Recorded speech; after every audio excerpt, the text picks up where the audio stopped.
Nous recevons aujourd'hui Thierry Dantan, qui est formateur pour SSK Formation pour le rebootement. C'est avec grand plaisir que nous le recevons aujourd'hui. Thierry, tu es kinésithérapeute et ostéopathe. Pourrais-tu nous présenter ton parcours professionnel?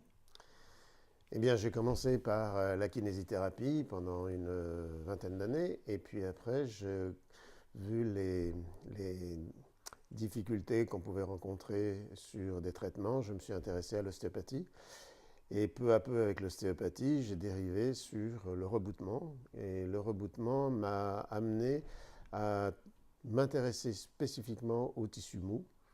Et de ce fait, j'ai commencé à être formateur dans le rebootement, sachant que peu de personnes enseignaient à ce moment-là.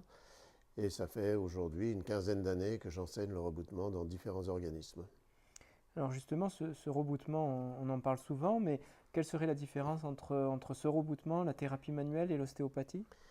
Alors, on peut parler de différence, mais surtout de pont entre la kinésithérapie et l'ostéopathie. La kinésithérapie a aussi ses limites dans l'approche au niveau articulaire et musculaire. Et quant à l'ostéopathie, elle est tout de même centrée beaucoup plus sur le structurel, ce qui fait qu'aujourd'hui, même des écoles d'ostéopathie demandent à ce que des cours de rebootement se fassent afin qu'il y ait un travail particulier sur le muscle et sur les ligaments. D'accord. Et est-ce que tu pourrais parler du contenu de la formation que tu présentes? Alors, dans cette formation, il y a 4 modules. Ces 4 modules sont à la fois indépendants, mais en même temps bien complémentaires. On va d'abord s'intéresser à ce qui intéresse particulièrement les kinésithérapeutes, autrement dit tout l'aspect musculaire, périphérique musculaire, au niveau du membre inférieur, au niveau du membre supérieur, au niveau de la colonne.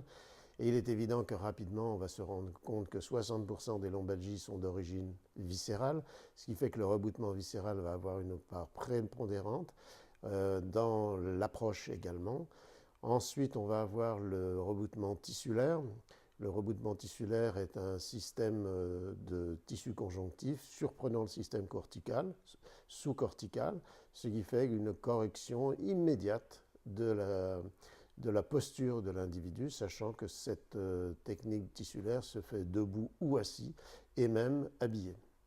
Et enfin, pour compléter, quand on a vu toutes ces approches, on va s'intéresser au vasculaire, notamment le veineux et le lymphatique, qui va amener des résultats spectaculaires en quelques secondes sur une amélioration du viscéral et également du musculaire.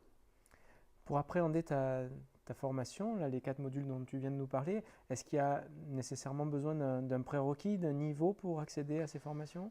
Non, le niveau des kinésithérapeutes est largement suffisant. Peut-être que ça va les aider à une approche tissulaire, à une approche de l'anatomie palpatoire particulière, notamment au niveau viscéral, où la formation des kinésithérapeutes est insuffisante dans ce domaine-là, ainsi qu'au niveau vasculaire, puisqu'on a des connaissances sur l'artère, mais par contre sur le veineux proprement dit et sur le lymphatique, notre approche palpatoire est tout de même assez insuffisante.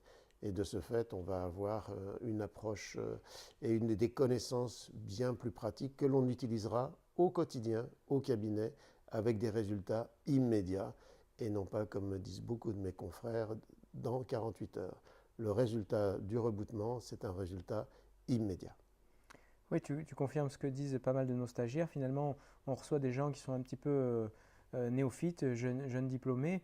Et puis parfois, nous recevons des ostéopathes, et aussi bien les uns que les autres, donc que les confirmés que les néophytes, ils trouvent de l'intérêt. Donc voilà, tu nous as confirmé ça. Et ce qu'il faut surtout noter dans cette formation, c'est une formation pratique, essentiellement pratique, tournée vers le professionnel, où on ne va partir comme principe que l'anatomie, ils la connaissent, surtout l'anatomie livresque.